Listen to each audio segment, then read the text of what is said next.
하나님 말씀은 열왕기하 7장 11절에서 20절까지의 말씀입니다. 열왕기하 7장 11절에서 20절입니다.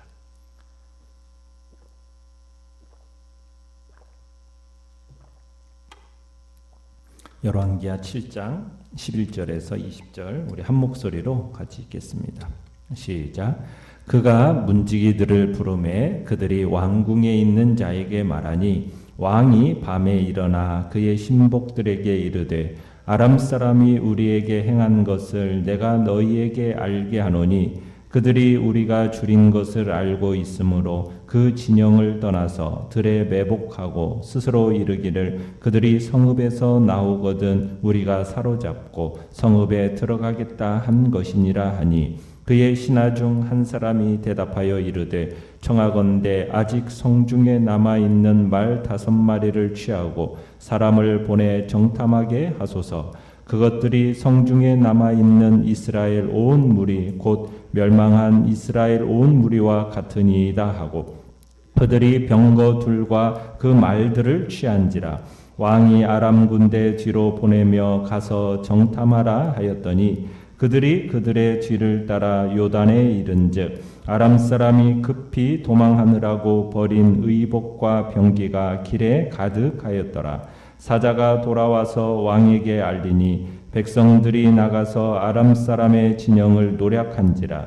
이에 고운 밀가루 한 싸에 한 세겔이 되고 보리 2쏴가 한 세겔이 되니 여호와의 말씀과 같이 되었고 왕이 그의 손에 의지하였던 그의 장관을 세워 성문을 지키게 하였더니 백성이 성문에서 그를 밟음에 하나님의 사람의 말대로 죽었으니 곧 왕이 내려왔을 때 그가 말한 대로라. 하나님의 사람이 왕에게 말한 바와 같으니 이르기를 내일 이맘때에 사마리아 성문에서 보리 2쌀을 한 세겔로 매매하고 고운 밀가루 한 쌀을 한 세겔로 매매하리라 한즉 그때 이 장관이 하나님의 사람에게 대답하여 이르되 여호와께서 하늘에 창을 내신들 어찌 이 일이 있으랴 하매 대답하기를 내가 내 눈으로 보리라. 그러나 그것을 먹지는 못하리라 하였더니 그의 장관에게 그대로 이루어졌으니 곧 백성이 성문에서 그를 밟음에 죽었더라. 아멘.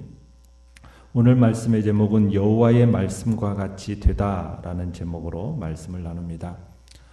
지금 우리가 보고 있는 이 장면은 이스라엘 여호람 왕의 통치 때입니다. 아람 나라가 이스라엘 사마리아 성을 완전히 포위했죠. 그때 성 안에 먹을 것이 다 떨어지고 평상시에 먹지도 않는 나귀머리 고기가 그 싹시 노동자가 4일 동안 일해야 벌 수 있는 돈으로 매매가 되고 심지어 비둘기똥도 먹는 양식으로 매매가 되던 그런 상황 가운데서 어떤 일들까지 벌어졌습니까? 여인들이 자기 아이들을 잡아먹는 일까지도 서슴지 않는 그런 일들이 일어나고 있는 상황이었죠. 백성들의 이런 비참한 상황을 목격한 여호람은 하나님과 엘리사에게 분노를 쏟아놓죠. 왕은 이 책임이 선지자에게 있다면서 엘리사 선지자를 죽이라고 명령을 내립니다. 이런 극한 상황 속에서 엘리사가 왕에게 말을 하죠. 내일 이맘때쯤 성안이 안정이 되고 물가가 안정이 되어서 먹는 문제가 해결될 거다. 현재 상황만 보자면은 이건 불가능한 헛된 소망처럼 들렸죠. 그래서 왕이 보낸 장관, 왕의 손을 의지하는 그 장관이 이런 말을 했었어요. 여호와께서 하늘에 창을 내신들 어찌 이런 일이 있으리요 하면서 하나님의 능력을 우습게 여겼어요. 그러자 엘리사가 뭐라고 얘기했습니까? 그 장관에게 내가 네 눈으로 똑똑히 이 일을 보지만 너는 그것을 먹지 못하리라. 그렇게 얘기를 해요. 그때 사마리아 성문 어귀에 살던 나병 환자 4사람이 참 우리가 이대로 죽기를 어떻게 기다릴 건가? 차라리 그냥 아람 군대에게 가서 항복하고 먹을 것을 구하자. 그래서 그들이 우리를 살려주면 살 것이고 죽이면 죽을 거니 믿져야 본전 아니냐. 그러면서 이 나병 환자 4사람이 아람 군대 진영으로 갔었죠. 그랬더니 그곳에는 아람 군대들이 쓰는 물품들이 그대로 있고 군인들이 한 사람도 없는 겁니다. 이미 하나님께서 그들의 이 아람 군대 군인들의 귀에 병거 소리와 큰 군대 소리를 듣게 하심으로써 무서워서 다 도망가게 하신 거였어요.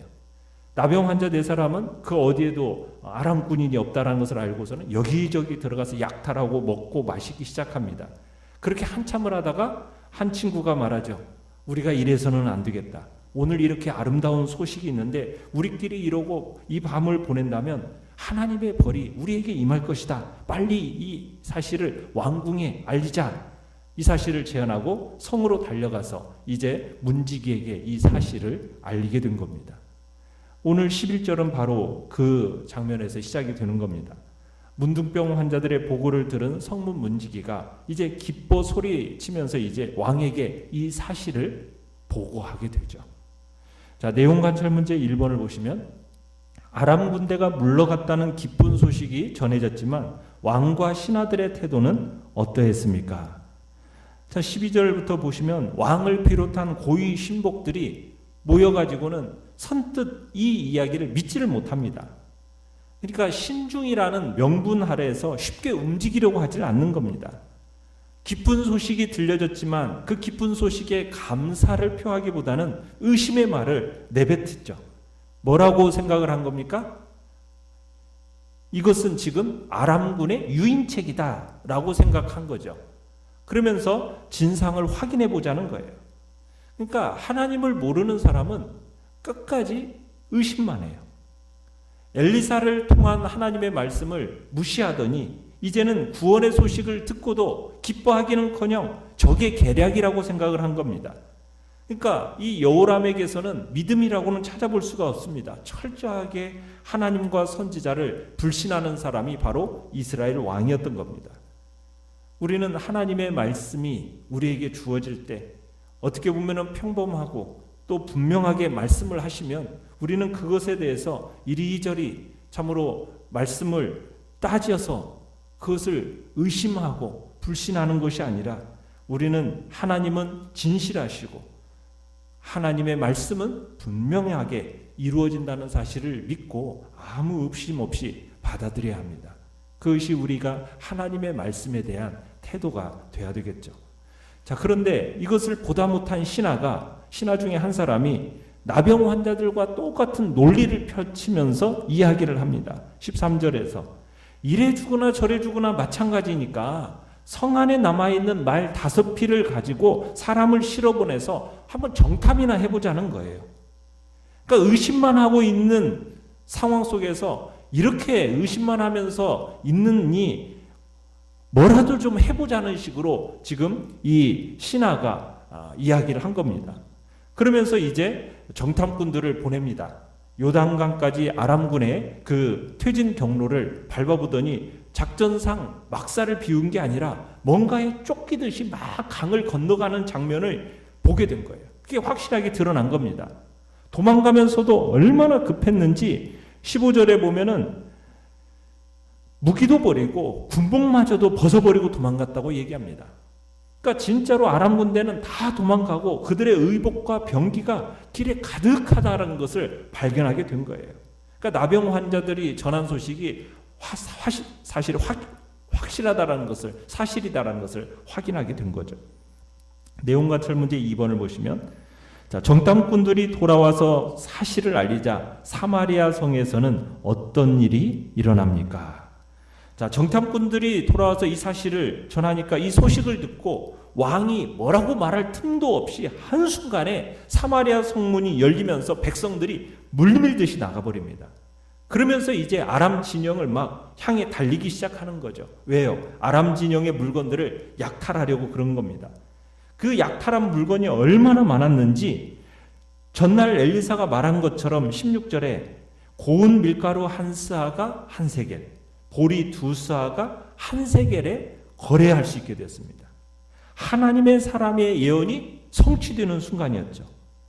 그러니까 하나님은 아람 군대를 도망가게 하셨을 뿐만 아니라 그들이 버리고 간 그 식량으로 굶어 죽어가고 있는 백성들을 놀랍게 살리신 겁니다.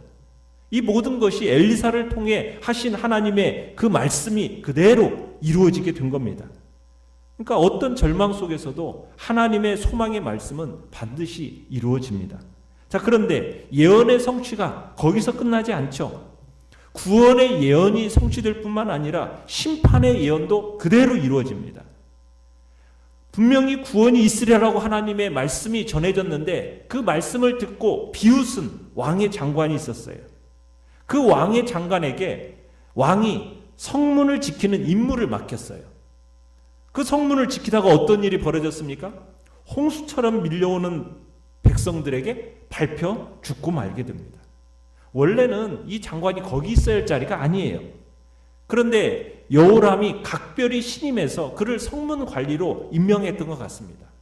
그러면서 성문 주변에서 일어나 빚어지는 그 혼란을 아마 막도록 한 것이 화근이 되었던 것 같아요. 굶어 죽게 된 백성들에게 구원이 임한 그날에 그는 죽음의 날이 되어버린 거죠.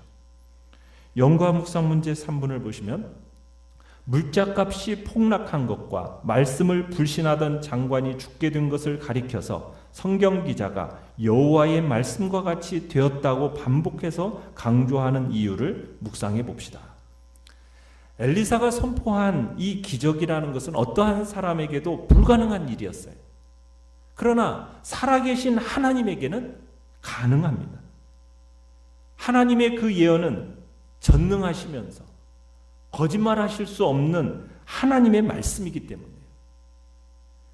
지금은 실현 불가능해 보이는 하나님의 말씀이라 할지라도 그 말씀은 반드시 언젠가는 이루어지는 겁니다. 하나님의 말씀은 1.1획도 땅에 떨어질 수가 없어요. 왜요? 그 말씀은 거짓말할 수 없는 하나님의 말씀이기 때문입니다. 하나님의 말씀은 인간의 변하기 쉬운 말과는 달라요. 인간의 말이라는 것은 언제든지 변개될 수가 있죠. 그것은 인간이 신실하지 못하기 때문이고 인간이라는 존재는 그 말을 이룰 능력이 없는 존재이기 때문입니다. 그러나 우리 하나님은 어떤 분이십니까? 그 하나님은 신실하신 분이십니다. 당신이 말씀하신 바를 반드시 성취할 수 있는, 이루실 수 있는 능력을 가지고 계신 분이 하나님이십니다. 그러므로 우리는 하나님의 말씀, 그것은 반드시 성취된다라는 것, 그것을 우리는 믿고 그 말씀을 믿고 하나님을 바라보는 겁니다. 그러면 그 말씀을 성취되는 것을 우리는 보게 될 뿐만 아니라 그 속에서 누리는 기쁨도 맛보게 될 겁니다. 그러나 하나님의 말씀을 의심하고 믿지 못하는 자는 하나님의 말씀이 성취되는 것을 보지만은 그것을 누리지를 못하는 안타까움에 처하게 되는 거죠.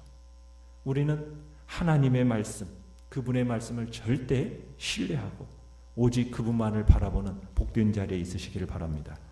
느낀 점 4번을 보시면은 여호와께서 하늘에 창을 내신들 어찌 이 일이 있으랴 하며 하나님의 말씀을 강하게 불신했던 장관이 백성들의 발에 밟혀 죽는 것을 볼 때 무엇을 느낍니까? 여호와 하나님을 비방하거나 하나님의 능력을 의심하는 자는 이러한 종말을 맞는 것을 보면서 우리는 하나님의 말씀에 대한 반응에 대해서 대단히 신중해야 함을 느끼게 됩니다. 하나님을 비방하거나 하나님의 능력을 의심하는 자, 그런 자는 말씀을 불신하던 장관과 같은 그런 종말을 맞게 되기 때문입니다. 이 장관의 죽음은 하나님의 말씀을 무시하고 불신하는 자에게 임할 심판을 상징하고 있는 겁니다. 하나님의 말씀을 믿지 못할 때 다른 사람들은 다 그 복을 받는데도 불구하고 자기는 그것을 보면서 누리지 못하게 돼요. 그러나 하나님의 복은 오직 믿는 자들만 받을 수 있다는 것을 우리는 기억해야 됩니다. 세상 다수의 사람들이 여호와 하나님의 종들을 비웃을지라도 비웃음으로 말미암아 그들은 영원히 고통 중에 이를 갈게 될 겁니다. 오늘 본문의 결과는 상징적인 그림을 완성해 주고 있는 겁니다. 말씀을 믿지 않는 그들의 말로가 어떻게 되는가 보여주는 거죠. 복음이라는 것이 그렇습니다. 죽은 자에게는 죽음의 향기이지만 산자에게는 생명의 향기가 바로 복음인 것입니다. 오늘도 우리는 이 복된 하나님의 말씀을 믿고 신뢰하고 그 말씀을 붙들고 그 말씀이 반드시 성취될 것이라는 기대 속에서 주님만을 의지하고 능력을 신뢰하는 복된 자리에 있기를 바랍니다. 결단과 적용 5번을 보시면 마지막 날 이스라엘 장관처럼 비참한 최후를 맞지 않기 위해 나는 어떻게 살아가겠습니까? 그런 일은 절대 있을 수 없다며 내 생각으로 제한하고 불신하는 하나님의 말씀이 있었다면 회개하고 그 말씀을 믿음으로 받아들입시다. 아멘. 오늘의 기도 같이 읽겠습니다. 시작. 하나님의 모든 말씀을 조금도 의심하지 않고 온전히 믿는 자녀 되게 하소서. 아멘.